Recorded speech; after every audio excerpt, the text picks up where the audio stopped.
আমি আমার বউ কেউ এদের বাড়িতে যাইতে পারি না এই শাশুড়ির কারণে। শাশুড়ি যে এত দরজাল আমাদের জানা ছিল না।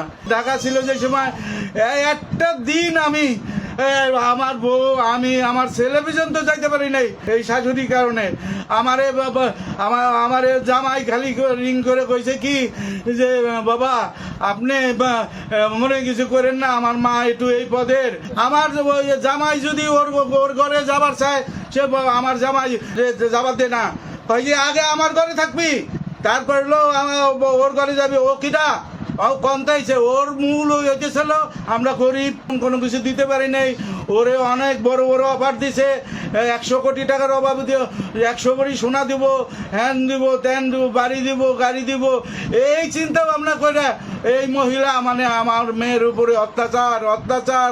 আমার মেয়ে সুইসাইড করতে যায়।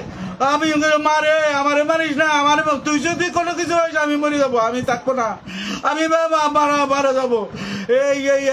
এইভাবে দিন কাটছে। এই যে 2.5 বছর ধরে বিয়ে হয়েছে, একটা দিন কেউ বলতে পারবে আমরা গেছি? কেউ বলতে পারবে না। আমাকে যাবার দেয় নাই। ওই যেদিনকে মারা গেল সেদিনকেও ওই সকালবেলা রিং করে গেল বাবা মা